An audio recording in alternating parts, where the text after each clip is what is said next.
Olá, uma boa tarde para você que acompanha a Gazeta do Povo. Começou mais um Entre Linhas nesta sexta-feira, sextou, e a gente tem assuntos quentíssimos para tratar aqui. Inclusive, já temos deputada Bia Kicis, já conversaremos com ela. Antes, só vamos dar boa tarde para Frederico Junkert. Boa tarde, Frederico. A gente vê aí hoje muitos assuntos. Tem condenação da Débora, né? O julgamento dela acontecendo novamente. A gente vê também o escândalo do INSS ainda dando o que falar, e pelo jeito quem vai pagar a conta vai ser o pagador de impostos. E tem também a prisão do Fernando Collor, ex-presidente, que chama atenção nesse momento aí, né? Pelo jeito é realmente exatamente para isso, para roubar a atenção, né, Frederico? Boa tarde. Boa tarde, Mari. Boa tarde a todos os espectadores. Sexta-feira agitada, né? Bem, como você bem disse, aí, prisão do ex-presidente Collor, retomada do julgamento da Débora, a fraude do INSS, que é um escândalo bilionário. E a gente, né, uma volta ao pesadelo da era do PT. A gente vê uma sucessão de escândalos, esse é mais um. Provavelmente vai sobrar aí para os coitados dos aposentados e pensionistas pagarem a conta no final. Mas vamos discutir isso e muito mais hoje. Boa, Frederico. Agora a gente vai receber aqui a deputada Bia Kicis. Boa tarde, deputada. Seja bem-vinda novamente aqui ao programa Entre Linhas. Comenta pra gente, por favor, né, como a senhora vê uma dessas notícias que a gente traz hoje, que é a prisão de Fernando Collor, exatamente nesse momento em que a gente vê explodindo aí escândalo do INSS. A gente vê, na verdade, um STF que fez de tudo para enterrar a Lava Jato, de repente traz um fato aí, né, porque pelo jeito até a Lava Jato é relativa para eles, né? Boa tarde. Realmente, essa sexta-feira já começou bem quente, né? Estou tentando ajustar um pouco a câmera aqui para ver se fica melhor, mais centralizado um pouquinho. Espera aí. Bom, pessoal, são muitos assuntos para a gente comentar. Vamos começar, então, falando pela prisão do Collor de Mello, do ex-presidente Collor de Mello, que é interessante que a gente vendo aí a grande mídia, todo mundo reconhecendo que isso parece ser uma mensagem para o presidente Bolsonaro, né? Uma mensagem de que ex-presidente Collor sendo preso já mostra que não vão admitir uma série de recursos protelatórios, que terminado o julgamento vai dar cadeia sim.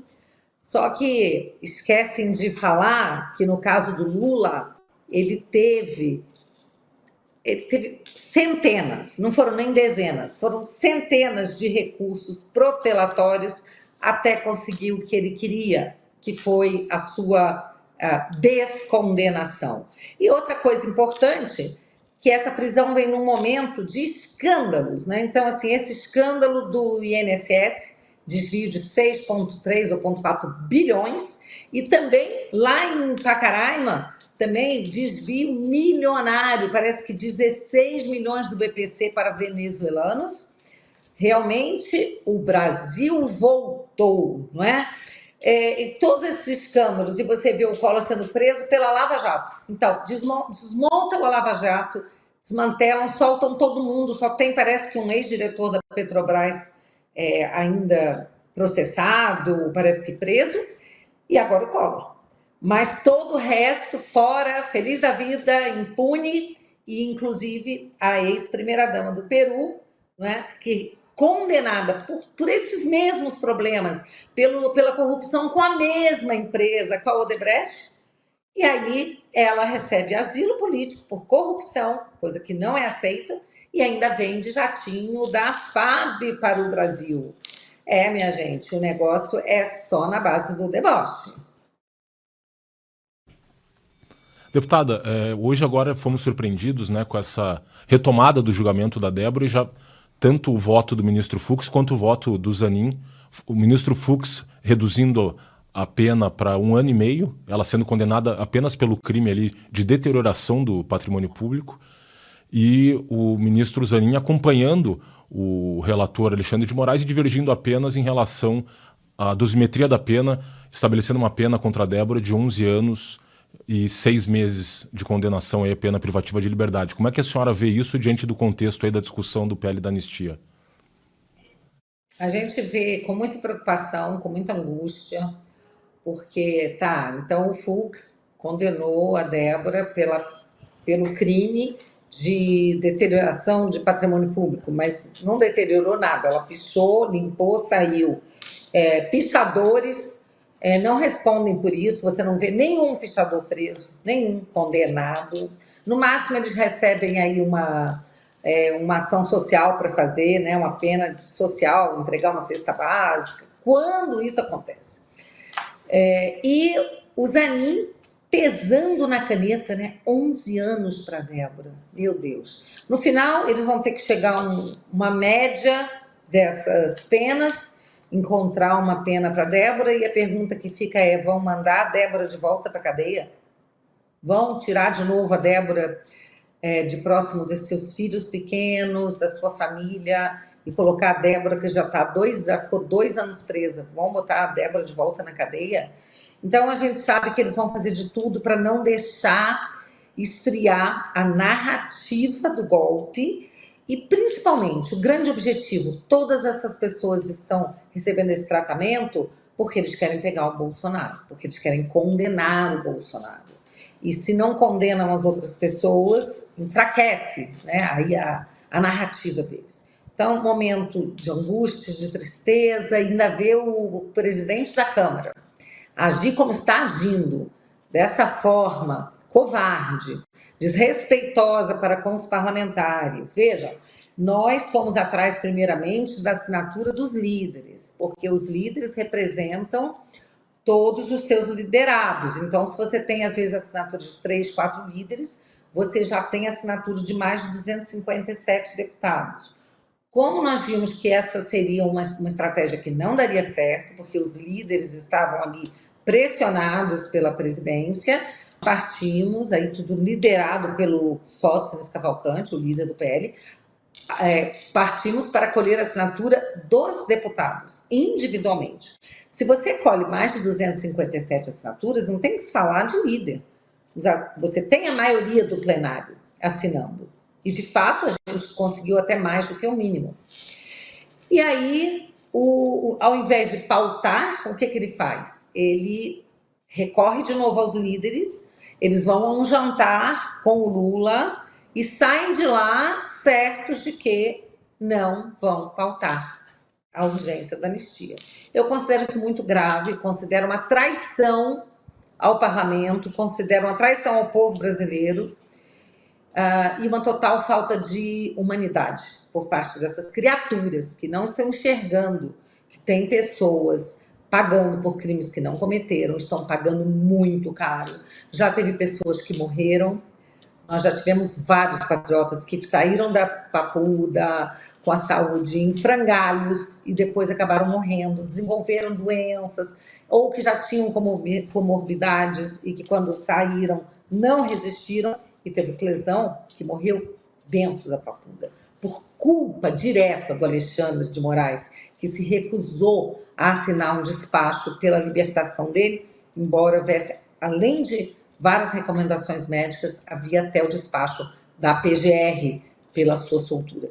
Então, gente, é gravíssimo o que está acontecendo, e eu sei que as pessoas ficam até desanimadas, tem hora, mas eu digo o seguinte, gente, a guerra nunca é fácil, né? Cada batalha é sofrida, mas a gente não pode desanimar. Nós temos que continuar lutando, porque a gente vê que o nível de crueldade desse povo, assim, não tem limite. Basta ver o que fizeram com o Bolsonaro, sendo citado, intimado, dentro de uma UTI.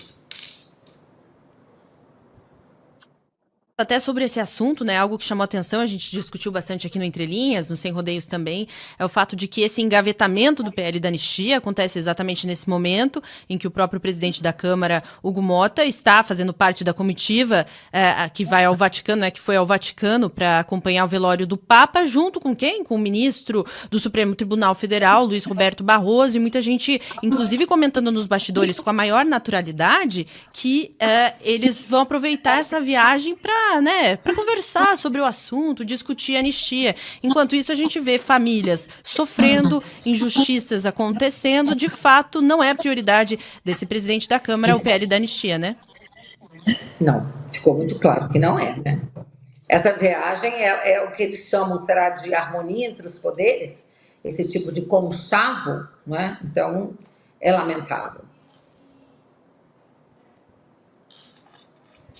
E, deputada, como a senhora vê também, né, nesse episódio, esse engavetamento do PL da anistia, a gente viu várias movimentações também do Executivo, a ministra de Lula, Gleisi Hoffmann, dizendo em algum momento que esse assunto podia sim ser discutido pelo Congresso, depois ela voltou atrás e disse não, a decisão final sobre regulação das penas e tudo mais vai ficar por conta do Supremo Tribunal Federal. E quando a gente vê esse engavetamento do PL da anistia feito pelo presidente da Casa, a impressão que dá é que o Congresso está, de fato, entregando as chaves para o Supremo Tribunal Federal em relação à decisão, né, do que vai acontecer com todos esses presos do 8 de janeiro. Como que a senhora se sente enquanto parlamentar com esse enfraquecimento mesmo do Congresso diante de um assunto tão importante e que é um assunto, sim, político e que não deveria estar sendo protagonizado pelo Poder Judiciário? Acho que o seu áudio está desligado, deputada. Eu não mexi no som. Espera. Acontece às vezes. Tá me ouvindo, não? Sim, sim. Então, primeiramente eu tenho que rir um pouquinho do passa-moleque que a Gleisi levou do Supremo, né? Eu achei que foi pouco, né? Mas é isso, né, gente? Há muito tempo que o Congresso abriu mão das suas prerrogativas. A gente tem, claro, um grupo de parlamentares lutando bravamente pelas nossas prerrogativas, tá? Eu te digo que desde o meu primeiro mandato, desde o primeiro dia do meu primeiro mandato em 2019, a gente luta para conter esses avanços, né, totalitários do Supremo, que vem, eu sempre digo, né, eu tenho uma frase que eu falo que o Supremo atravessou a praça dos três poderes e veio tomar o lugar do Congresso. O Congresso hoje é um poder desmoralizado, um poder com P minúsculo, porque na medida em que ele se coloca de joelhos perante o Supremo Tribunal Federal e de costas para a população, né, a gente só tem a lamentar. Porém, eu fico pensando que cada parlamentar que nós temos lá lutando pelo aquilo que é correto, pela altivez do poder legislativo que representa o povo brasileiro, para honrar o voto da população, que a gente tem lutado contra a corrupção, a favor da liberdade, contra a censura. Eu penso que cada um de nós ocupa um lugar que poderia estar sendo ocupado por mais um corrupto, por mais um fraco, por mais uma pessoa que só está interessada em emenda ou no próprio poder e não liga para a população. Então, a gente tem que se fortalecer, porque a gente precisa trabalhar para que nas próximas eleições a gente tenha mais pessoas dispostas a vir lutar conosco nessa trincheira. E aí sim, a gente tendo maioria, até mesmo para eleger um presidente da Câmara, um presidente do Senado, pautar um impeachment de ministro do Supremo, para que aí sim a gente comece a mudar essa realidade política hoje tão doída, tão vergonhosa para o povo brasileiro. O do PL, Sóstenes Cavalcante, deu uma declaração ontem relativamente até uma discussão eventual sobre o conteúdo do projeto da lei de anistia, que ele abarcaria atos ali entre outubro de 2022 até o janeiro de 2023, né, incluindo ali o 8 de janeiro. A senhora sabe aí sobre alguma movimentação que esteja ocorrendo nesse momento aí para uma eventual mudança do texto para que ele seja votado? Está ocorrendo essa articulação conforme declaração do líder do PL? Olha, a mudança do texto, ela ocorre na medida em que a gente debate o texto. E para debatermos o texto, ele precisa estar pautado para ser votado. Então, o que precisa é votar a urgência, colocar esse texto, e aí sim, é claro, ninguém tem a pretensão de votar um texto do jeito que ele chega. Isso nunca acontece. Todo texto ele é alterado porque cada parlamentar ou partido tem a sua contribuição a dar. Muitas vezes eu apresento um projeto, um texto de um projeto de lei que eu acho que está bacana, e aí de repente é escolhido um relator, ele traz contribuições, a gente acolhe uma emenda de outro parlamentar e o texto acaba melhorando. Então, mas para que isso aconteça, o texto precisa estar na pauta, precisa estar sendo debatido. Eu acho que é lamentável o que estão fazendo, realmente estão querendo impedir qualquer movimento que possa, de alguma forma, desagradar o Supremo Tribunal Federal. E agora nós temos dois poderes unidos contra o Legislativo, Executivo e Supremo, Judiciário, né? Unidos contra o Parlamento, deixando o parlamento nessa situação vexatória de nem ao menos discutir um tema tão importante como o da anistia. Ótimo, deputada. Gostaria que a senhora comentasse também sobre a questão do escândalo do INSS, né, que a gente sabe que está sendo utilizado politicamente aí num cabo de guerra, né, e a gente vê o governo Lula tentando se desvincular desse escândalo de várias formas, antes afastando o presidente do INSS, depois querendo dizer que, né, fui eu que demiti, então fez questão de demitir, apesar de vários vínculos, inclusive com o irmão dele, vice-presidente de um sindicato que está também, que se tornou alvo também dessa operação. E hoje a gente ainda vê uma ideia de jirico, digamos assim, do PSOL, de que quem vai pagar as contas desse rombo absurdo, desse desvio de dinheiro, para o PSOL tem que ser o pagador de impostos mesmo, né? Então é absurdo atrás de absurdo o que o Congresso pode fazer diante de mais um escândalo e que envolve, sim, o governo Lula. Bom, isso aí, em primeiro lugar, é caso de polícia, né? E a polícia, nesse caso, está atuando. A gente espera que atue e puna todos os responsáveis, embora a gente tenha muita pouca razão para acreditar que corruptos sejam punidos nesse país. Hoje em dia só é punido quem fala, quem dá opinião, quem critica, quem ousa dissentir dos ilustríssimos ministros, mas a gente vai fazer de tudo para que esse escândalo aí não passe em branco, né? Até porque, gente, isso aí é dinheiro dos aposentados, é dinheiro das pessoas que contribuem para um dia poderem se aposentar, ter um pouco de sossego e segurança na sua velhice. É tão vergonhoso e não é novidade, porque quando nos governos Lula 1, 2, Dilma, isso acontecia. Esse tipo de absurdo, roubavam, saqueavam os fundos de pensão, né? Saqueavam o INSS, saqueavam as estatais. Agora, né, voltaram a saquear. E aí a gente vê aí, são 6,3 bilhões, né? Como eu falei aqui no início também, outros escândalos aconteceram ao mesmo tempo, os Correios assim, completamente falidos, ainda pagando showzinho do Gilberto Gil, 4 milhões, não tem dinheiro para pagar a aposentadoria dos nossos carteiros, dos servidores dos Correios, daqueles todos que fizeram L, para não ter privatização. Então, gente, nós, na Câmara dos Deputados, espero que no Senado, vamos continuar trabalhando para tentar minimizar, né, esses problemas, lutar contra a corrupção. Agora, é caso de polícia, como eu disse. Excelente, boa tarde, deputada. Eu queria fazer pergunta para a senhora ainda sobre esse tema da CPI aí do INSS. Acabei de receber uma mensagem aqui de um colega que trabalha na Câmara dizendo que o nome já, no princípio, foi estabelecido, seria CPI do roubo dos aposentados. Essa é uma CPI que a gente sabe que ainda precisa recolher assinaturas suficientes, mas, na opinião da senhora, será que isso realmente tende a ser implementado? Quais são as CPIs aí que também estão em jogo para serem pautadas? E quais a senhora acha que devem realmente dar voz à oposição, que basicamente, nesse momento, é o que mais precisa? Com certeza. Nós temos, essa CPI, ela é muito importante, mas a gente sabe que existe um limite de 5 CPIs por vez. Não temos nenhuma funcionando nesse momento na Câmara dos Deputados. Existe uma que está parada há muito tempo, que precisaria ser instaurada, que é a CPI do abuso de autoridade, do deputado Marcel Van Hatten.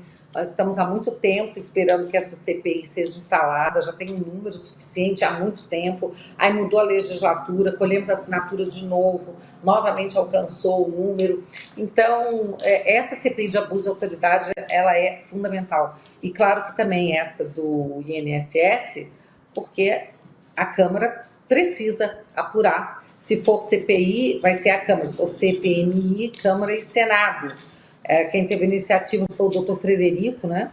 E eu fui uma das coautoras também. Essa CPI, ela é fundamental, porque nós queremos mostrar, né, quem está por trás de tudo isso. A gente sabe, né, que é a esquerda, é o PT, é esses governos, são os sindicalistas, mas a gente tem que mostrar os servidores, tem que mostrar todo mundo que tem essa cara de pau de roubar de aposentado, roubar de empregado, a pessoa que está juntando o seu dinheirinho com tanto suor para um dia se aposentar. Quem são esses ladrões covardes?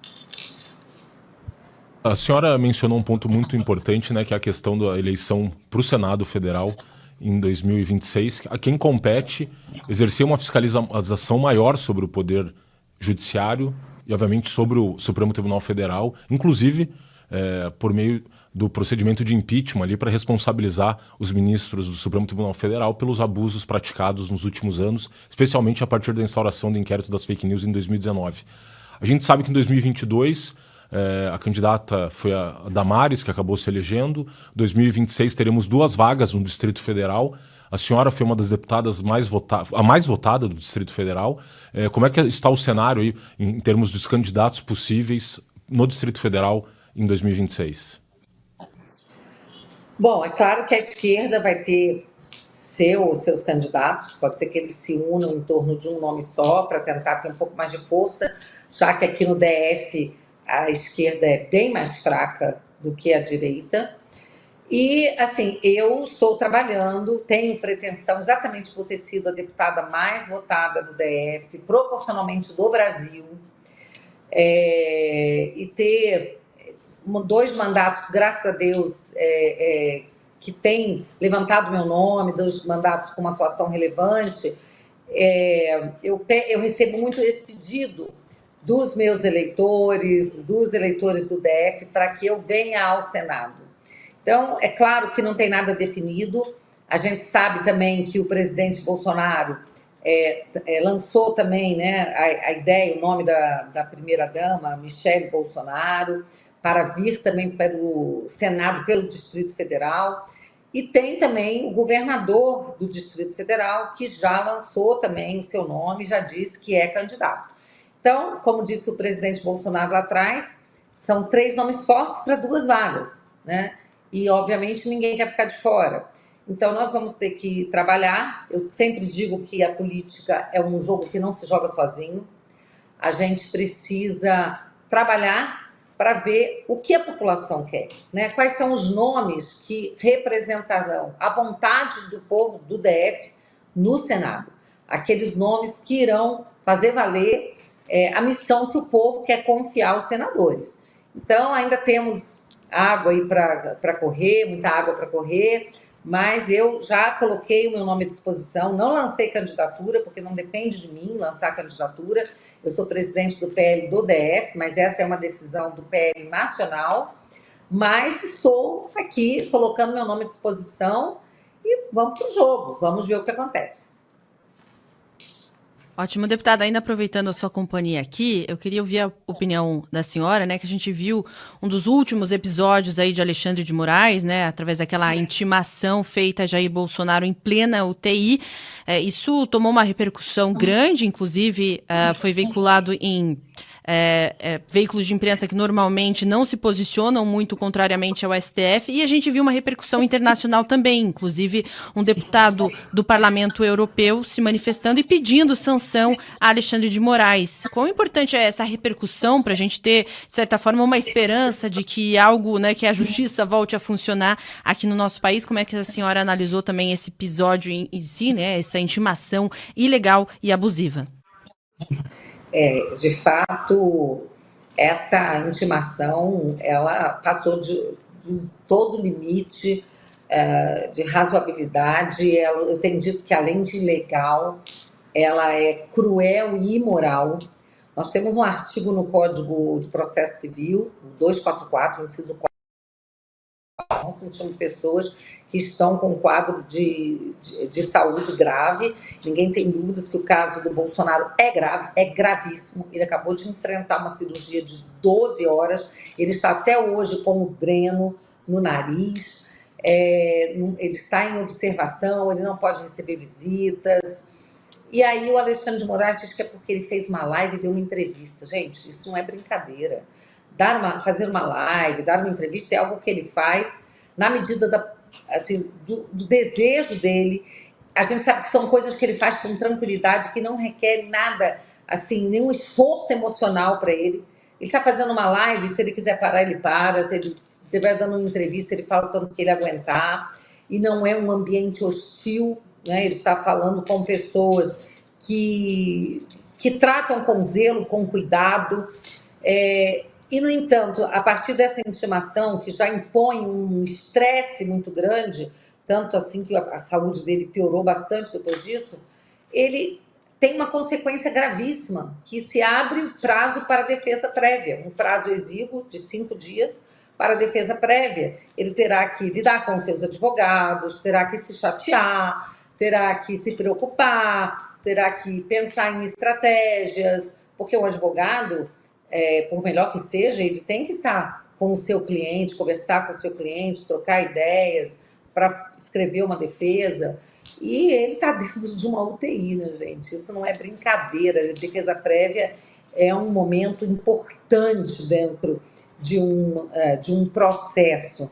E eu quero dizer que, até em razão disso, eu apresentei ontem, protocolei um projeto de lei que veda completamente a citação ou intimação de pessoas que estejam em UTIs e que também condicione uma intimação ou citação de alguém hospitalizado, ainda que fora de UTI, a autorização médica, e dentro de UTI nem pensar, e sob pena de responsabilização do agente público que tiver determinado ou executado essa ação ilegal.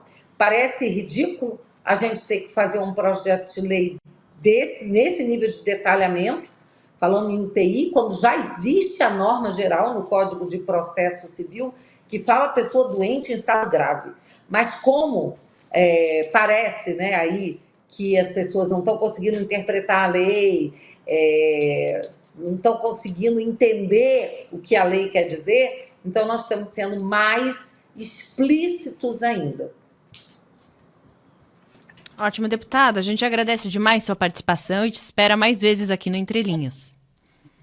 Contem comigo, sempre à disposição, admiradora do trabalho de vocês. Fiquem com Deus, uma ótima tarde também para toda a audiência. Obrigada, amém. Fica com Deus também. Até a próxima.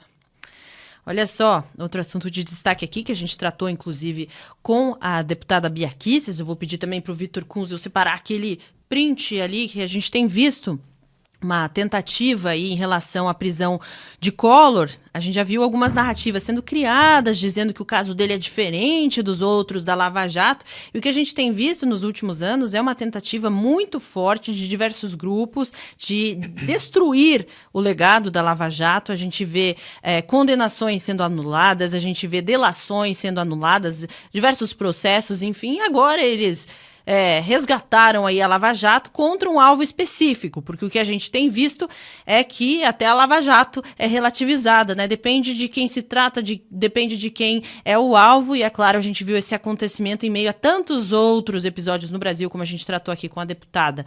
Eu vou pedir agora, então, aquele print para o nosso querido Vitor Kunzel, que é a publicação de Miriam Leitão, dizendo que há uma diferença, né, na verdade, entre Collor e os outros casos da Lava Jato. E aí o próprio ex-juiz da Lava Jato, Sérgio Moro, responde: comprovantes de depósito em dinheiro na conta de Collor foram encontrados no escritório de Alberto Youssef em busca por mim autorizada, sendo esta a origem da investigação. Não procede, portanto, sua afirmação de que o caso não tem relação com o trabalho de Curitiba. Como a gente estava falando no Sem Rodeios talvez ninguém melhor do que ele para falar sobre isso, né? Mas a gente tem visto, né, o pessoal tentando justificar o que não tem justificativa, Frederico. Infelizmente, Mari, não tem justificativa mesmo. O que difere o caso do Collor dos demais casos da Lava Jato é que o Collor não era um aliado, nos últimos anos agora, do PT e da esquerda em geral. E por isso, agora, foram para cima dele com essa ordem aí do Alexandre de Moraes de prisão do presidente na noite de ontem, né, que pegou a todos de surpresa. Por quê? Se você for pegar os últimos casos da Lava Jato, teve praticamente aproximadamente 100 pessoas que foram beneficiadas com essas decisões do STF de anulação de casos ou de absolvição. Só para dar alguns exemplos aqui para nossa audiência, em 2019, o Aldemir Bendini e Márcio de Almeida Ferreira, o Aldemir Bendini que havia sido presidente do Banco do Brasil na época do governo Dilma. Em 2021, o Lula, que foi aquela decisão que reabilitou politicamente, descondenou o Lula para que ele pudesse concorrer à presidência da República em 2022. Em 2023, o André Vargas e o Eduardo Cunha foram beneficiados com anulações no Supremo Tribunal Federal. Em 2024, João Vacari Neto, ex-touzereiro do PT, João Santana e Caimone Camora, os publicitários das campanhas do PT, publicitários esses que também estavam envolvidos nesses escândalos internacionais da Lava Jato, pois eles receberam dinheiro para fazer a campanha, por exemplo, do Nicolás Maduro na Venezuela, Sérgio Cabral, José Dirceu, agora, em outubro de 2024, foi beneficiado por uma decisão do ministro Alexandre de Moraes, também anulando as suas condenações na Lava Jato. O Beto Richa, ex-governador do Paraná, também beneficiado por uma decisão aí agora do Dias Toffoli. Dias Toffoli, que a gente já falou aqui algumas vezes, anulou as multas da JBS em quase 10 bilhões de reais. E agora o Marcelo Odebrecht também, em setembro do ano passado, o Marcelo Odebrecht que tinha na sua empresa um departamento de operações estruturadas. Eles deram um nome bonito para o departamento de propina do Odebrecht, que levou, inclusive, às prisões no Peru, quando ele financiou a campanha do Ollantaytamala e da ex-primeira-dama, que hoje está asilada política no Brasil. Quer dizer, então é interessante até fazer essa comparação, segundo a visão do governo brasileiro de que essa senhora é uma asilada política, então, para o governo federal, o ex-presidente Collor também deveria ser um asilado político, né? Segundo a lógica da corrupção que impera nos governos petistas.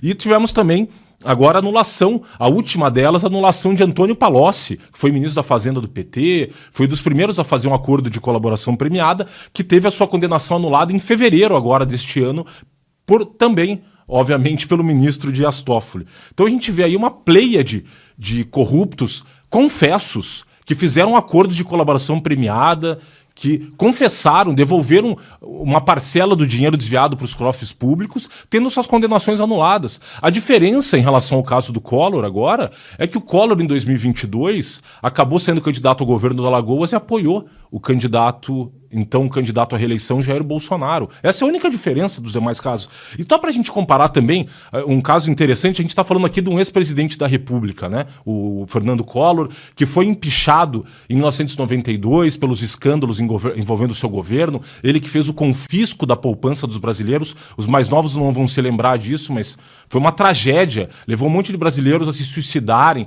Simplesmente as pessoas acordaram um dia e descobriram que o governo havia se apropriado dos seus recursos financeiros nos bancos, né, das poupanças, e foi uma catástrofe financeira para o Brasil.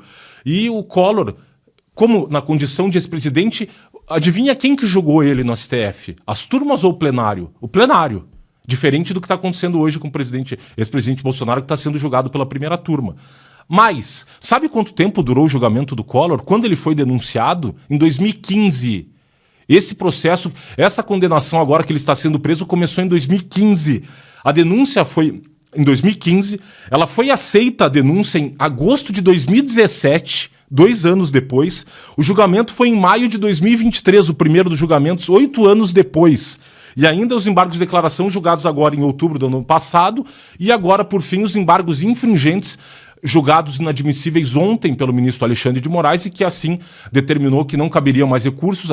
A decisão então teria transitado e julgado e levou à prisão do ex-presidente Collor. Então só para comparar os dois pesos e as duas medidas.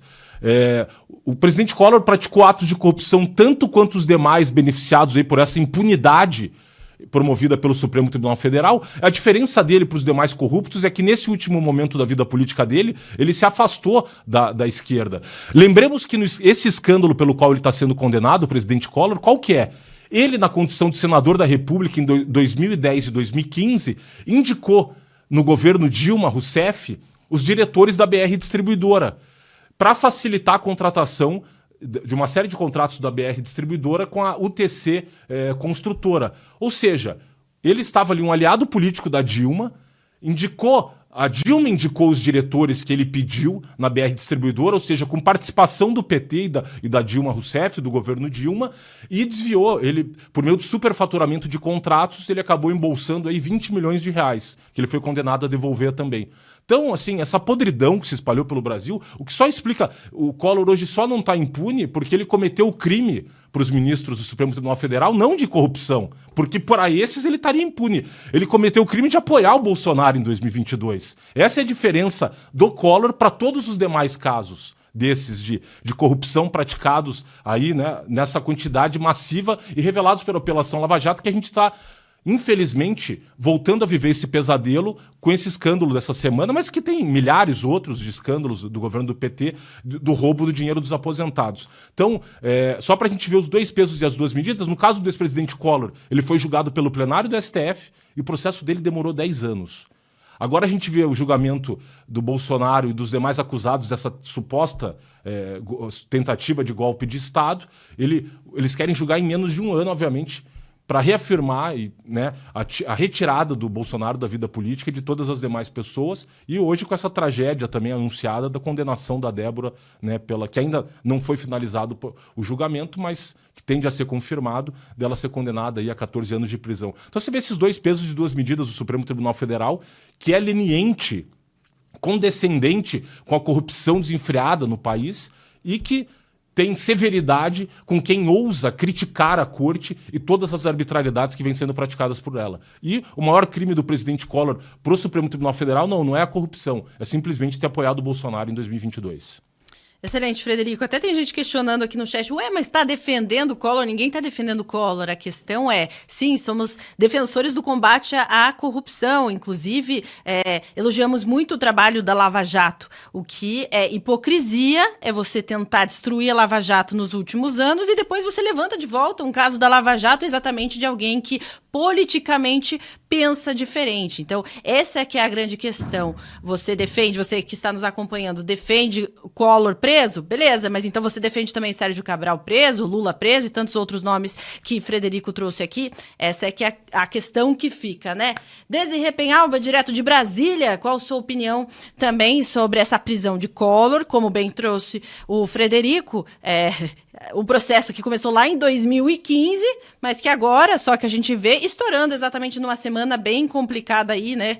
Que tem todos os outros episódios ao mesmo tempo, tem o escândalo do INSS explodindo, tem também a questão que ganhou repercussão internacional, que é a intimação de Jair Bolsonaro em plena UTI.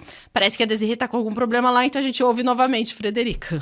Não, a questão, para quem diz que a gente está defendendo o Collor, não estou defendendo o Collor. Pelo contrário, eu queria ver os outros corruptos condenados também. Que o Collor pague a sua pena, que ele cumpra ali os 8 anos de prisão pelos quais ele foi condenado, que ele, né, restitua aos cofres públicos os 20 milhões de reais que ele roubou aí com o superfaturamento dos contratos, mas eu também quero ver presos o Palocci, o José Dirceu, o Eduardo Cunha e todos esses demais condenados por corrupção, que a gente sabe que o STF anulou eles porque eram aliados políticos, tanto dos ministros do STF quanto do PT. Então aqui não existe defesa do Collor, existe defesa do Estado de Direito, da legalidade e de que todas essas pessoas paguem pelos crimes que cometeram. Então nesse sentido só, a gente prega a coerência, que o Supremo Tribunal Federal tenha a coerência para a mesma sanção que ele está dando para o Collor, dê para todos esses demais corruptos que foram beneficiados por essas anulações que foram bizarras, foram criadas ali pela imaginação dos ministros só para cobertar essa bandalheira no Brasil.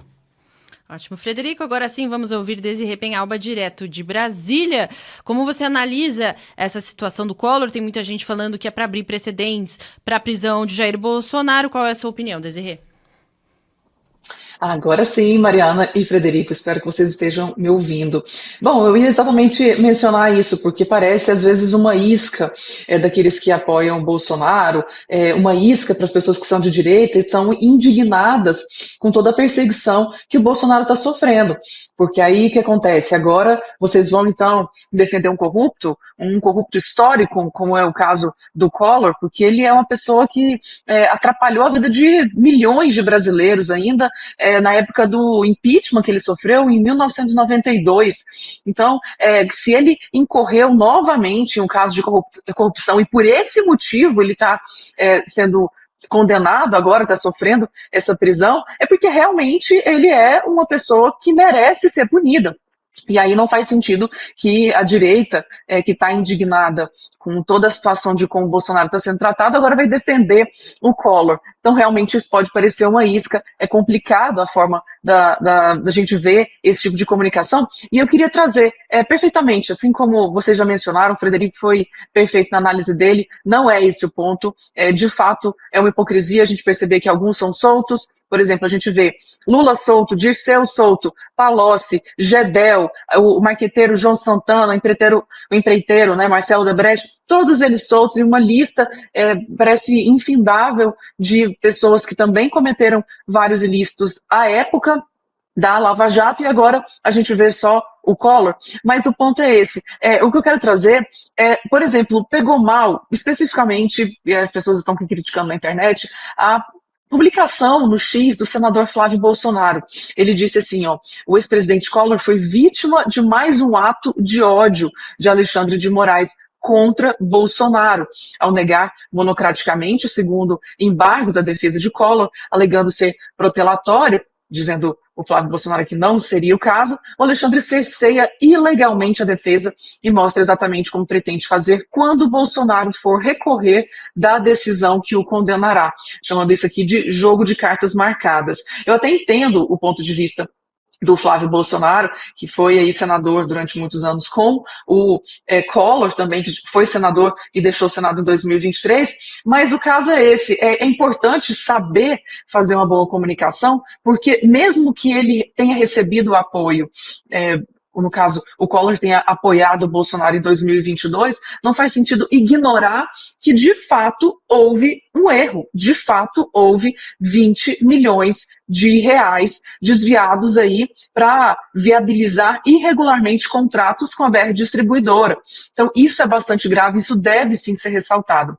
Agora, a gente analisa também que esse tipo de situação expõe também as pessoas, como eu estou falando aqui do Flávio Bolsonaro. É por isso que, infelizmente, o Flávio Bolsonaro ele não é tão querido como a gente vê outros apoiadores e deputados, senadores apoiadores do Bolsonaro, como, por exemplo, outros filhos do Bolsonaro, como o Carlos Bolsonaro, o Eduardo Bolsonaro, que jamais fariam isso, jamais publicariam em defesa de uma pessoa que está aí explicitamente responsável pelos erros que agora está pagando.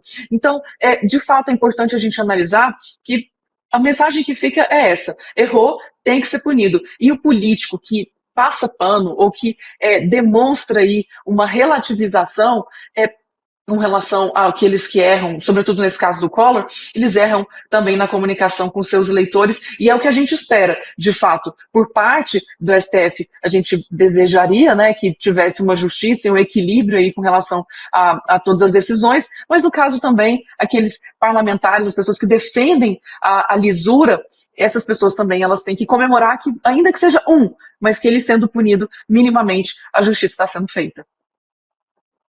Ótimo, Desirê, obrigada pelas suas análises, já já a gente volta contigo. Agora a gente vai acompanhar um vídeo sobre um assunto que a gente até discutiu aqui já com a deputada Bia Kicis, que é a repercussão internacional sobre essa intimação feita por Moraes a Jair Bolsonaro em plena UTI. O que aconteceu é que um eurodeputado, né, um deputado polonês do Parlamento Europeu, se manifestou e pediu sanções a Alexandre de Moraes. Vamos acompanhar o vídeo. This message is for the people of Brazil. My name is Dominik Tarczynski. I am a member of the European Parliament from Poland. The reason I decided to record this message is because I just saw a video of President Bolsonaro in the hospital visited by the official court officer. This is unacceptable.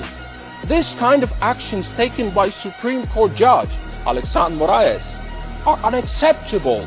This is why I decided to react. Actions taken by Supreme Court Judge Moraes are unacceptable. This is why European Union needs to take action now. This is why I want to inform you that officially I will propose my draft resolution to put Moraes on sanctions here in European Union. I used to live under communism. I'm from Poland. I know what the communism is, and I can tell you that. The actions taken by this judge is just a pure communism.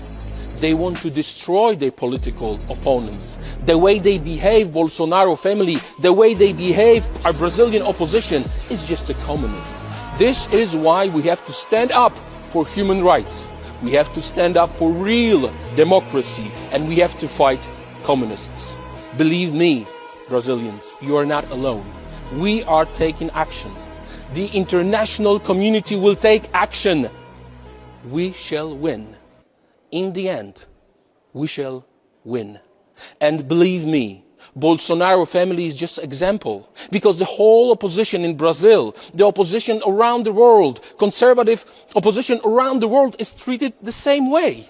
Look what they tried to do to Mr. Trump. They tried to kill him. They tried to jail him. Look what they tried to do to Mr. Milei. They tried to get rid of him. What they tried to do in Romania. They cancel election. Now they're going to lose in 2 or 3 weeks. This is what they do around the world. That's why we, conservative community, we have to stick together. We have to fight. We have to keep our backs. So we, here in European Parliament, conservatives, we will stand with the Bolsonaro family, with the opposition in Brazil. We're going to stand for democracy and human rights. In the end, we shall win.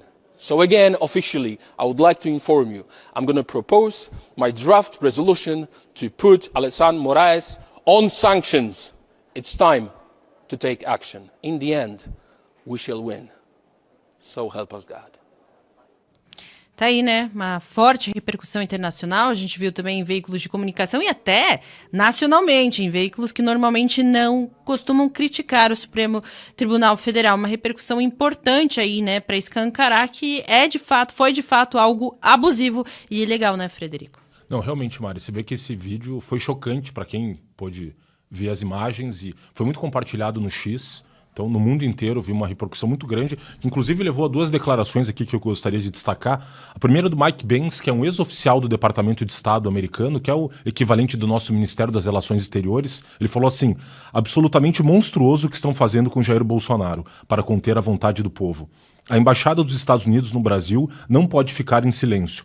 Precisamos de embargos comerciais, aumento de tarifas, cortes em acordos financeiros e de segurança, além de um esforço regional e internacional para isolar seu regime corrupto até a destituição do juiz.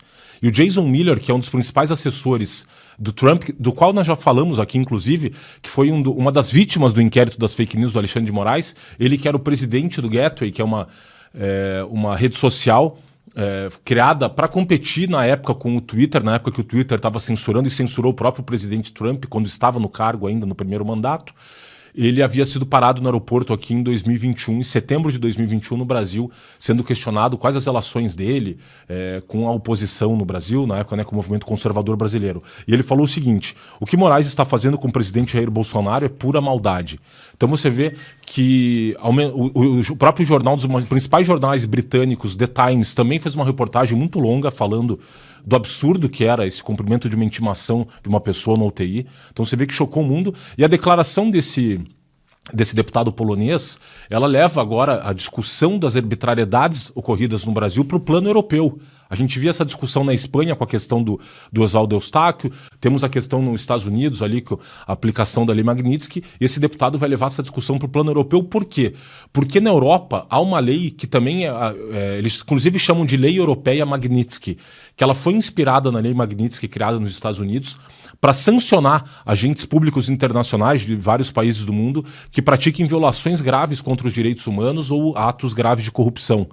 Esse regulamento foi aprovado no âmbito da União Europeia em 2020 e ele pede a aplicação das sanções desse regulamento europeu ali de 2020, que é a Lei Magnitsky Europeia, contra o Alexandre de Moraes. Essa decisão cabe ao Conselho Europeu, que é formada pelos chefes de governo ou de Estado dos 27 países europeus, e tem que ser uma votação formada ali por maioria absoluta, e ele propôs ali uma resolução que vai objetivar que sejam aplicadas as mesmas sanções da Lei Magnitsky nos Estados Unidos, que são o que a gente chama da pena de morte financeira, que é congelar todos os ativos que eventualmente o ministro Alexandre de Moraes tenha na Europa, que ele seja revogado o visto dele, que ele não possa entrar em território europeu e que as empresas europeias sejam proibidas de traçar qualquer tipo de transação comercial contratual com ele. Então é uma sanção muito grave. Ela é aplicada, por exemplo, aos agentes russos depois da guerra da Ucrânia, os envolvidos inclusive na morte do Navalny, que era um dos principais ativistas políticos contra o Putin, que voltou para a Rússia, acabou sendo preso e morreu no cárcere, e apontam que a ordem de assassinato dele dentro da prisão poderia ter partido do próprio Putin ou dos seus auxiliares. Então é uma sanção muito grave, que aí poderia inclusive transformar ali o ministro Alexandre de Moraes numa pessoa não grata, não só nos Estados Unidos, que já está esse processo muito adiantado para que seja aplicada essa sanção contra ele nos Estados Unidos, mas agora também essa discussão chega no âmbito europeu, então você vê que, de fato, esses abusos aí que vêm sendo praticados, essa repercussão pode gerar consequências para o ministro fora do Brasil. Ótimo, Frederico. Agora a gente volta a falar com a Desirê sobre o assunto que é destaque do programa de hoje, que é o julgamento de Débora Rodrigues, a mulher do batom. A gente viu que, apesar da divergência do ministro Fux, pedindo ali uma redução da pena, a STF formou maioria para manter aí a condenação de Débora Rodrigues. Muitas coisas ainda podem acontecer, os ministros podem alterar o voto, mas isso é pouco provável. E a gente vê tudo isso, né, Desirê, exatamente nesse momento em que o PL da anistia foi engavetado. Como você imagina que sejam aí os próximos dias no Congresso, tentando pressionar pelo PL da anistia, porque enquanto isso a gente vê que os julgamentos seguem acontecendo e as injustiças também, né? Então, Mariana, a gente está vendo os parlamentares de mãos atadas, eles já anunciaram que vão obstruir tudo, é o que eles podem fazer. Mas, infelizmente, a gente sabe que é uma pauta que está tendo bastante resistência. Até porque, por outro lado, também, eu até imagino que o Hugo Mota, tendo o vislumbre aí de que o STF, que está rogando para si todas as pautas, ele deve depois propor aí uma inconstitucionalidade desse PL da anistia e pode colocar também tudo a perder. Então, infelizmente, a gente está vendo hoje coisas muito tristes. A nossa democracia realmente está profundamente abalada. Mas, especificamente, como vocês já sabem, né, essa primeira turma do Supremo aí, ela formou essa maioria, essa informação ela é já conhecida por todos vocês. Mas o que eu quero trazer, de tudo que eu analisei, eu quero trazer aqui uma fala do Fux. Ele deixou aqui no voto dele, que fez a gente perceber uma questão assim que nos escandaliza muito. Ele escreveu assim, nós julgamos sob violenta emoção após a verificação da tragédia do 8 de janeiro. Ele disse aqui, né, o ministro, eu fui ao meu ex-gabinete e vi a mesa queimada, papéis queimados, mas eu acho que os juízes, na sua vida, têm sempre que refletir dos erros e dos acertos, até porque os erros autenticam a nossa humanidade. E aí, na hora que eu li essa declaração do ministro, eu pensei, isso mostra evidentemente o impedimento desses ministros para julgar, porque eles estavam envolvidos, eles ficaram muito abalados com o que eles viram no 8 de janeiro, e faz com que tudo que eles viveram enquanto ministros do STF no pós-8 de janeiro, faz com que eles sejam também vítimas desse processo. Não tem como a gente observar tudo isso e não perceber uma indignação, porque eles ampliam tudo o que realmente aconteceu. E aí, na hora que ele, né, menciona que ela deveria cumprir apenas 1 ano e meio e não os 14 anos que o Alexandre de Moraes sugeriu, assim como foi endossado pelo voto do Dino, tudo mais, a gente percebe que ele está trazendo aí um certo clamor da sociedade, mas também percebendo que ele, enquanto ministro, ele tem um papel relevante, ele é um juiz no caso, ele precisa trazer uma imparcialidade. E não na primeira pessoa daquele ministro que no dia seguinte ao 8 de janeiro ficou ali indignado por ver toda aquela destruição. E obviamente a gente não pode ignorar que ela foi uma destruição apenas física e seria um crime impossível. Então, o caso a gente percebe que nessa narrativa toda a gente até mesmo percebe o ministro trazendo um pouco mais de sensatez, ainda que ele ainda continue achando que ela merecia 1 ano e meio, por mais que ela já tenha pagado 2 anos, então para o voto do Fux ela já estaria liberada, a gente percebe que ninguém está falando das outras tantas injustiças que a Débora sofreu, de ter ficado 400 dias presa, sem denúncia, de uma forma completamente injusta por um crime impossível. Então, a questão que fica é essa. Se minimamente a gente estivesse numa estrutura de justiça mais confiável, uma declaração dessa já seria suficiente para provar o impedimento desses ministros. Mas, infelizmente, não é o caso que a gente vive no Brasil, Mari. É verdade, Desirê. Bom, eu já vou deixar a Desirê sextar, antes de dar continuidade aqui ao programa. Obrigada, Desirê, pelas suas análises aqui no Entre Linhas. A gente se vê semana que vem. Até semana que vem, se Deus quiser. Amém, até. Bom, ainda sobre a questão da Débora, né, esse julgamento que só aconteceu, né, teve continuidade hoje por conta daquele pedido de vistas do ministro Fux, que hoje a gente vê que segue divergindo, mas que não é o suficiente, tendo em vista que todos os outros colegas aí seguiram fazendo maioria, e a gente não tem como ter uma grande expectativa de que haja mudança dos votos dos ministros, né, Frederico? Infelizmente não, Mari. A gente tem até esse momento os votos do ministro Alexandre de Moraes e Flávio Dino, condenando a Débora em 5 crimes e estabelecendo uma pena de 14 anos e o pagamento da indenização no valor de 30 milhões. Aí tivemos esse voto hoje do ministro Fux pela manhã, condenando a Débora por 1 ano e meio de prisão e o pagamento de uma indenização de 1/3 do salário mínimo, mais o pagamento de restituição do dinheiro gasto para fazer a lavagem da estátua. E tivemos, na sequência, o voto do ministro Zanin, condenando ela também nos 5 crimes, tal qual o ministro Alexandre de Moraes e o ministro Flávio Dino, mas divergindo na dosimetria da pena. Diferente dos 14 anos, ele estabeleceu uma pena ali de 11 anos e 6 meses. Então, ela seria, mantido esse cenário atual, no mínimo, ela teria uma prisão aí de 11 anos e 6 meses a cumprir. Agora temos o voto da ministra Carmen Lúcia, que ainda não votou, ela tem até o dia 6 de maio para fazê-lo, e independente disso, qualquer dos ministros pode alterar o seu voto até essa data, quando haverá então a proclamação final do resultado, e aí não caberá mais a nenhum dos ministros eventualmente alterar o seu voto. Infelizmente o prognóstico não é muito bom, não me parece que a ministra Carmen Lúcia vai divergir do relator. No melhor dos cenários, me parece que ela pode acompanhar aí o ministro Cristiano Zanin e a Débora ficará aí condenada aí numa prisão, aí numa pena de prisão ainda de 11 anos e 6 meses, que a gente sabe que é uma aberração jurídica completamente desproporcional. Na verdade, até queria apontar um erro do próprio voto do ministro Luiz Fux, porque ele imputa a Débora o crime previsto ali no artigo 62 da Lei 9.605, que é a Lei dos Crimes Ambientais. Que o artigo 62 fala: destruir, inutilizar ou deteriorar bem especialmente protegido por lei, ato administrativo, decisão judicial, que era o caso da estátua, que era um bem tombado. Só que ela não fez... E esse crime do artigo 62 tem uma pena de 1 a 3 anos. Na verdade, o crime que ela deveria ter sido imputada era do artigo 65, que é o de pichar ou por outro meio conspurcar edificação ou monumento urbano, que tem uma pena aí de 3 meses a 1 ano. Como ela era um bem tombado, aí iria de 6 meses a 1 ano. Então ela nem deveria ter sido condenada nem essa pena de 1 ano e meio que o Fux imputou a ela, e sim numa pena máxima de 1 ano, que, como a gente sabe, uma infração de menor potencial ofensivo, caberia a conversão em medidas alternativas à prisão, dentre elas, por exemplo, prestação de serviços à comunidade, ou essa pena fixada pelo ministro Fux de restituição ali do valor da lavagem da estátua. Então, mesmo votos do Fux tem um erro jurídico aí de aplicação errada do artigo que caberia à conduta que ela praticou. Mas eu queria só destacar também um trecho do voto.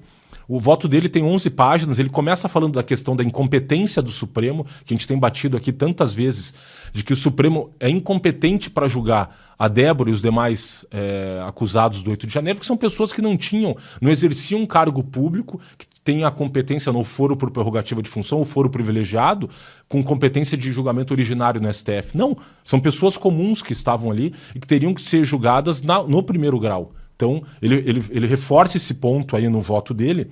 Eu só queria destacar aqui um trecho específico que a gente também tem batido muito na questão da falta de individualização da conduta. O que ele diz aqui? Nesse sentido, diversamente, o que se colhe dos autos é a prova única de que a ré esteve em Brasília, na Praça dos Três Poderes, no dia 8 de janeiro de 2023, e que confessadamente escreveu os dizeres "perdeu Mané" na estátua já referida. Comprovada sobre o crivo do devido processo legal, a autoria e a materialidade apenas dessa conduta. Por ela há de incidir a reprimenda penal, não havendo provas suficientes da prática dos outros crimes que permitissem condenação diversa da acusada. Consequentemente, a alegação de que a ausência de informações relevantes substancia indício de que teriam sido apagadas imagens do celular infirma a regra de que os indícios somente são suficientes para o recebimento da denúncia, mas não para a condenação. Aqui um ponto importante do voto do Fux, porque o ministro Alexandre de Moraes ele fez uma presunção contra a Débora, porque ele foi apreendido o celular dela e a Polícia Federal, ao fazer o relatório ali das mensagens que ela trocou no celular, não havia mensagens entre novembro de 2022 e fevereiro de 2023.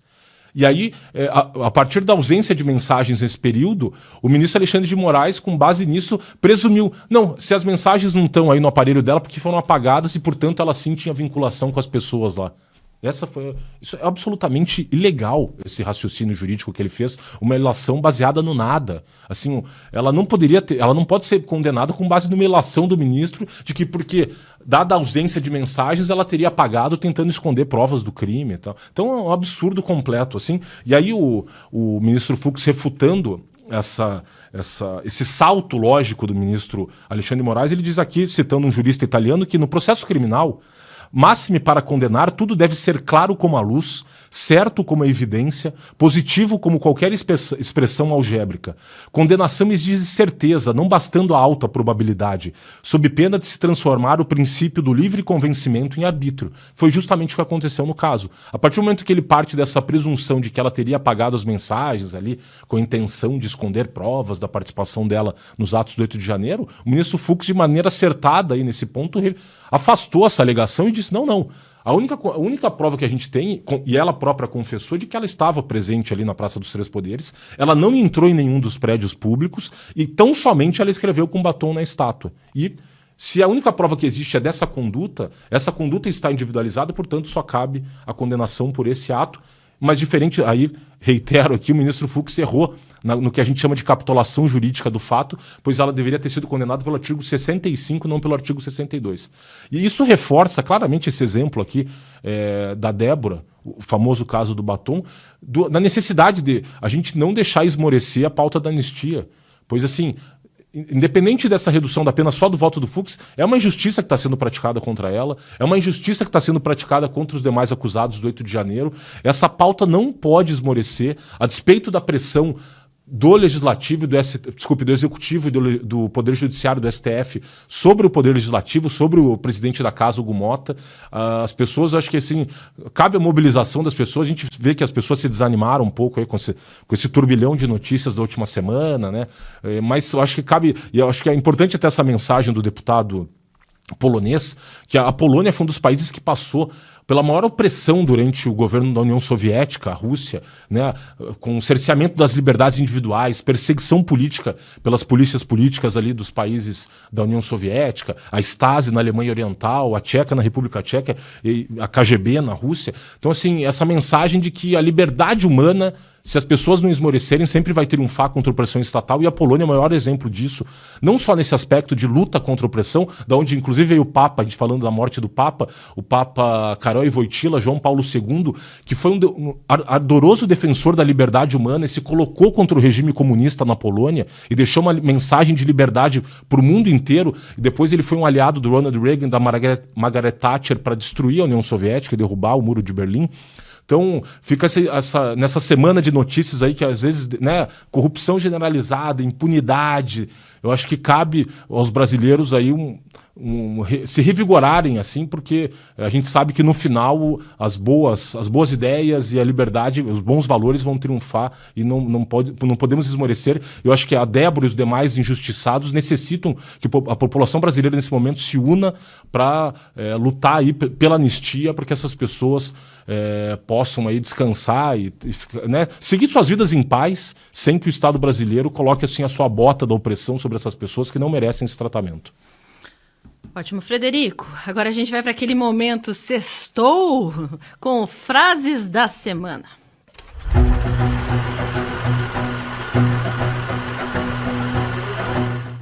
Frases da semana, que é esse quadro especial aqui no programa Entre Linhas e também sessão de sucesso no jornal Gazeta do Povo todos os domingos. Aqui a gente tem um spoiler com o Omar Godoy. Boa tarde, Omar. Sempre bom revê-lo, né? Ainda mais que teve feriado semana passada. Faz um tempo que a gente não te recebe aqui no Entre Linhas.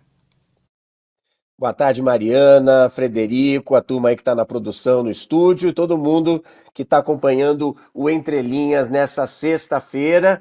Uma semana pesada, né? Como foi dito aqui, e então por isso eu trouxe aqui, estou pedindo licença, já que o quadro é mais descontraído, estou pedindo licença aqui para trazer um especial só com celebridades, frases de celebridades, influenciadores digitais. Dá um tempo nos políticos, frases, lógico, aquelas pérolas que a celebridade, que a gente sempre fala aqui nas frases da semana, mas dessa vez sem políticos. Pode ser, Mariana? É bom, eu tô precisando, confesso que eu tô emendando 2 programas sem rodeios e entrelinhas. É político, é bom a gente sair um pouquinho, apesar de que deve ter muita coisa aí relacionada à política de qualquer forma. Como eu digo, é isso. O clima tá tenso, eu entro pra... gente, frases, né? Então vamos lá. Vamos começar o seguinte. Várias personalidades... Vamos começar com uma frase do Felipe Neto. Tá? Já começamos bem. Várias personalidades essa semana, obviamente, comentaram, né, a morte do Papa Francisco. E nesse nosso meio aí, nessa bolha da comunicação e também na bolha dos influenciadores, dos artistas, normalmente esse tipo de manifestação ela se divide em 2 tipos, né? Um é o obituário, como eu costumo dizer, né? Que é o obituário em que a pessoa usa o morto para falar dela mesma. Então a pessoa vai lá e posta uma foto dela no Vaticano, conta uma história pessoal dela com o catolicismo, da família dela com o catolicismo. E tem também aquele que comenta tudo, né? Aquele que é um especialista em tudo, da noite para o dia virou um vaticanista, né? Que é a turma que comenta do Guarani ao Guaraná, como se dizia antigamente. E o Felipe Neto entrou nesse segundo grupo, que é o grupo ali dos analistas ali de plantão, e olha só o que ele cravou num tweet, né? Agora não é mais tweet, é X, numa xada, tudo com letra maiúscula, caixa alta, olha a certeza dele sobre o Papa Francisco. Melhor Papa que já existiu. A certeza dele, né? Então, assim, me surpreendeu esse lado teólogo, né, do Felipe Neto, do dia para a noite, ali sacando tudo da história da Igreja Católica. Eu fiquei pensando, provavelmente ele assistiu no YouTube um Top 5, né? Top 5, os papas mais maneiros de todos os tempos, Top 5, os papas que mais viralizaram na história da Igreja, né? Então, eu devolvo a bola aí para vocês, Mariana e Felipe. O que vocês acharam aí desse lado religioso, desse conhecimento papal, vaticanista do nosso Felipe Neto? Pelo jeito, ele entende tanto de igreja católica quanto ele entende de política, né? Com certeza. Ou de xadrez, né? Que ele é famoso por trapacear no xadrez. Né? Exatamente. Então, ele gosta de ser um entendedor de todas as coisas, mas precisa estudar um pouquinho mais de todas elas, pelo jeito. O Felipe Neto trapaceou até no Minecraft, né? Que é aquele joguinho dos blocos lá das crianças, né? Tem aquela denúncia lá que ele contratava um gamer lá, um gamer fantasma, digamos assim, ele foi acusado disso, de contratar um gamer fantasma de jogar para ele se fazer de bonzão no jogo. Mas vamos mais então, nosso especial celebridades aqui. Vamos uma frase da Camila Pitanga, atriz global, filha do Antônio Pitanga, já foi enteada da Benedita da Silva. Vamos começar essa história aqui, essa aqui eu vou ter que dar uma contextualizada. Tem uma diretora de cinema brasileira chamada Ana Mui Laerte. Não sei se vocês vão lembrar, ela ficou famosa há alguns anos, porque ela dirigiu um filme chamado Que Horas Ela Volta. É um filme em que a Regina Casé é uma empregada doméstica. Então, uma coisa lá meio de luta de classes. E tem uma transgressão, o momento ápice do filme é uma coisa que o público de esquerda aí, os hipsters principalmente, a esquerda hipster brasileira, jovem, adorou, né? Achou super transgressivo, que é quando a filha da empregada, que ela é meio abusada, rebelde, a filha da empregada invade, ela entra na piscina dos patrões. Então a catarse ali do público é o momento que a filha da Regina Casé, a atriz que faz a filha da Regina Casé, entra numa piscina. Então esse filme fez sucesso. E agora a Ana Mulaert está numa outra empreitada. Ela está fazendo uma versão para o cinema de uma música antiga do Chico Buarque, que se chama Geni e o Zeppelin. Só que, gente, o brasileiro mesmo está preso ainda nos anos 60 e 70, né? Fora o Chico Buarque, isso é um troço chato pra caramba. Mas, enfim, nesse filme, ela escalou para o papel de uma travesti, na época dessa música não existia, né? Trans, a palavra trans. Ela escalou uma mulher cis, como se diz hoje em dia. E ela tomou uma saraivada aí de protestos, foi uma polêmica danada, né? Muitas pessoas acusando ela de promover um apagamento das mulheres trans, ou seja, exigindo que para interpretar um personagem trans tem que ser uma trans de verdade. Aquela coisa que a gente vê hoje em dia, né, que assim, nem o artista não pode mais ser artista, não tem mais liberdade de criar, alguém tem que dizer o que ele tem que fazer. Foi tanta pressão que a atriz pediu desculpa, a diretora pediu desculpa e realmente tiraram a atriz, coitada, já devia estar contratada, se bobear ensaiando já, e botaram uma atriz trans, ok. Mas o que me chamou a atenção é que no meio dessa confusão, num dos tweets lá da Mui Laerte se explicando, tem um comentáriozinho da Camila Pitanga, né? Ela também cita essa questão do apagamento das mulheres trans, mas ela diz o seguinte no final, Ana, cuidado com o argumento da liberdade de expressão. Tem um campo político aí que usa a beça esse léxico. Ou seja, é aquela velha história, né? Ela estava querendo dizer que a direita, né, os conservadores, abusam da liberdade de expressão. Então, como esse povo é sempre assim, você é livre para dizer o que quer, contanto que o que você diga é o que eu quero ouvir. Né? Então, a Camila Pitanga, léxico para ela é um vocabulário que serve para empurrar aquela agenda para a gente, na goela abaixo da gente. Então, achei bem interessante, queria que vocês comentassem também aí no estúdio. Olha só, vou repetir aqui. Cuidado com o argumento da liberdade de expressão. Essa turma relativiza tudo. Liberdade de expressão desde que você concorde comigo, né? É isso. Para esse pessoal agora a liberdade de expressão virou uma pauta fascista. É uma conquista civilizatória da humanidade, especialmente a partir dali do século XVIII, XIX, as pessoas poderem falar e expressar suas... Inclusive a liberdade artística decorre da liberdade de expressão e ela quer transformar isso numa pauta política, né, como se fosse uma pauta ideológica. Mais um absurdo. Liberdade de expressão depende de quem está falando. E o resto que eu gostaria de dizer, eu não posso, o meu advogado aqui não vai deixar. Mas como é bom, né, ter um advogado do lado, né? Poupa uma trabalheira, né? Poupa dor de cabeça. É verdade, Omar. Qual que é a próxima? Vamos lá, para encerrar hoje, tentar esvaziar a cabeça aí, nesse momento, nessa semana, como nós falamos, tão pesada aí, de tanta coisa ruim acontecendo, mas vamos lá. Agora a última frase é da Bela Gil. Vocês estão vendo que hoje eu trouxe um timaço aqui, né? A Bela Gil, filha do Gilberto Gil, vegana, né? E que ficou famosa na televisão, porque uma vez ela exibiu ali um churrasco suculento de melancia, né? Tem aquela história clássica lá que ela deu uma opção, né? Uma opção vegana para quem está num churrasco ali, grelhar uma melancia. A Bela Gil foi num podcast essa semana e ela foi contar sobre a segunda viagem da vida dela para Cuba, que segundo ela é uma viagem importante de se fazer, importantíssima, né? Acho que todo mundo tem que ir para Cuba. E no meio dela descreve a situação, mas ela lança isso aqui, ó, ela meteu essa, ó. É um lugar pobre e as pessoas atualmente estão passando fome, estão passando necessidade, mas elas estão passando fome com dignidade. Olha só. Ela diz que não é miserável, né? É pobre, mas não é miserável, porém estão passando fome. E estão passando fome com dignidade, né? Ela ainda diz lá pelas tantas que Cuba é um lugar seguro, né? E eu me lembrei de um texto, uma matéria que eu produzi esses dias, sobre uma blogueira que não tem nada de politizada, chama de Jojo Domingos, ela gosta de praia, de sol e foi para Cuba. Ela viu essas propagandas, que agora tem muita propaganda para os turistas irem para Cuba, e ela chegou lá e com alguns stories, assim, 6 stories, ela destruiu qualquer argumento, assim, sobre qualquer tipo de dignidade que aquela turma tenha lá. Ela mostra miséria, ela mostra comida estragada, ela mostra lixo pela rua e até a questão da segurança, porque como falta muita luz durante várias horas do dia em Cuba, quando chega à noite, é melhor.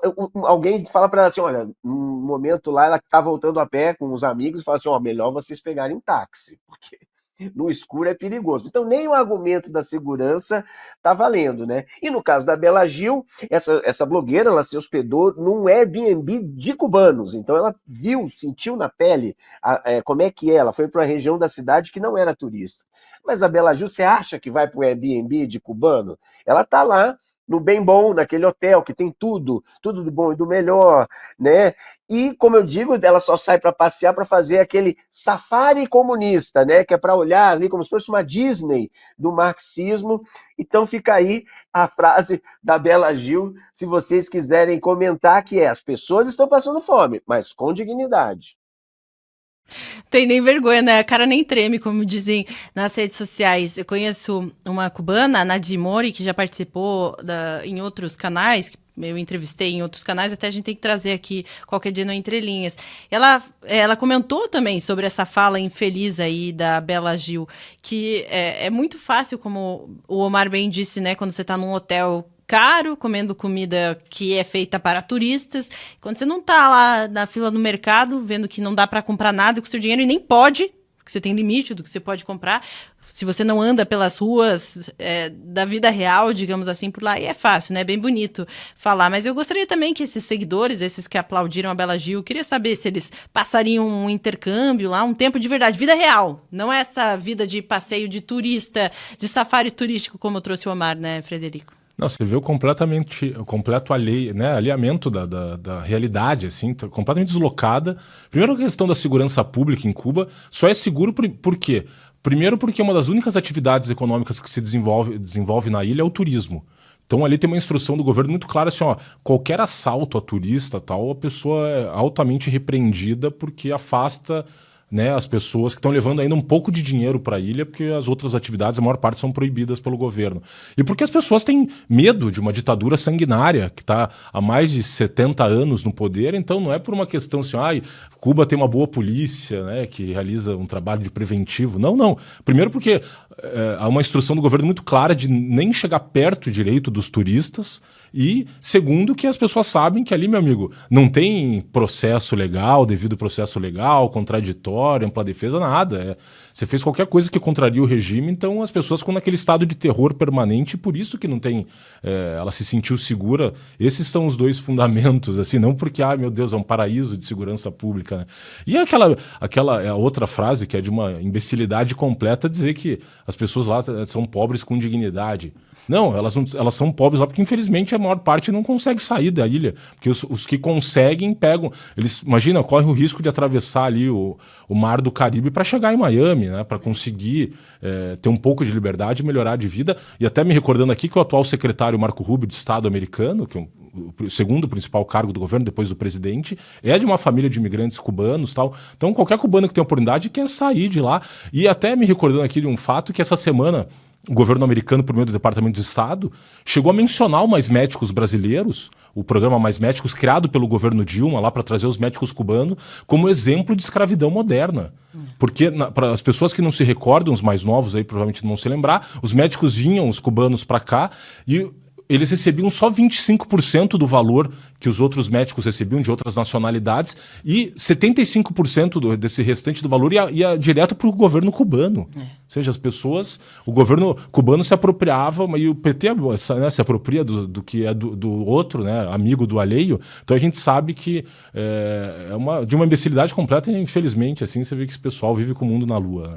Isso que dá, esse pessoal também entrevistar essa elite intelectual, com muitas aspas, aí, em vez de perguntar cidadão de verdade, né, perguntar pro pobre de Cuba o que ele acha, se ele tá feliz lá, para aqueles que saíram, tiveram que fugir de lá, conseguiram fugir dessa situação, ver o que eles realmente pensam. É fácil você perguntar para artista o que acha da situação política no Brasil, de Cuba, Venezuela, quero ver perguntar para quem realmente tá suando para pagar imposto e tudo mais. Não é mesmo, Omar? A gente tenta dar risada, mas a gente fica meio revoltado ao mesmo tempo. E nesse caso, só um pitaquinho final aqui na questão dos médicos, que o Frederico lembrou muito bem, muitos médicos, né, desertaram, entre aspas, né, e com seu diploma de medicina, preferiram, mesmo com seu diploma, preferiram ser caixas de supermercado no Brasil, trabalhar em obra no Brasil, não que isso seja um demérito, mas eles têm diploma de medicina. Então, se um médico prefere ser um caixa de supermercado no Brasil, Cuba deve ser realmente um lugar de muita dignidade, né? Muita mesmo. Muito obrigado, Omar, por trazer as frases aqui pra gente dessas pseudo-celebridades aí, e a gente te espera na semana que vem novamente para alegrar e pra gente dar risada aqui na nossa sexta-feira. Eu que agradeço o espaço, estou sempre à disposição. Descansem, se cuidem e até semana que vem. Um abração. Abraço, até semana que vem. É isso. Sextou, né? A gente teve assuntos quentíssimos aqui. Se você chegou depois, volte depois, acompanhe toda a live. E a gente tem muito mais programação para vocês na semana que vem. Segunda-feira, já às 7 da manhã, tem Café com a Gazeta. Depois, 1h30, tem Sem Rodeios. Estarei ainda no Sem Rodeios, emendando depois com o programa Entre Linhas, que começa às 3 da tarde. A gente sempre espera vocês. À noite também tem Última Análise. Frederico, obrigada pela companhia nesta semana. Bom fim de semana. A gente se vê na segunda. Obrigado, Mari. Obrigado a todos os amigos aí que nos acompanharam. Um ótimo final de semana a todos. Ótimo. Fiquem com Deus. A gente se vê segunda-feira aqui no Entre Linhas às 3 da tarde. Mas entre um pouquinho antes, 1h30, que estarei no Sem Rodeios também esperando vocês. Fiquem com Deus e assinem a Gazeta do Povo. Até. Velas brancas com uma cruz vermelha surgiram no horizonte. Por quê? Você já se perguntou se te contaram a verdadeira história do descobrimento do Brasil? As caravelas que desbravaram o oceano não estavam sendo apenas empurradas pelo vento, nem os seus tripulantes motivados apenas por objetivos comerciais. Havia algo mais profundo movendo aqueles homens até as terras brasileiras. Algo que nem os historiadores, nem os livros dão a devida importância, mas que a Gazeta vai contar a você. A fé cristã. Promoção Brasil 525 anos. Ao assinar a Gazeta do Povo, nesse momento, você receberá o e-book exclusivo A Ordem de Cristo e a História Secreta do Descobrimento. Um livro fascinante sobre o papel decisivo da ordem cristã nas expedições marítimas e na colonização que fundaram o nosso país. Sua assinatura da Gazeta já vem com 90% de desconto. Pague apenas R$ 1,90 ao mês nos 6 primeiros meses. Condição única para ler o noticiário, acompanhar os seus colunistas favoritos e garantir o seu e-book. Clique no link e assine agora. Promoção Brasil 525 anos. Para construir um Brasil melhor, precisamos da verdade.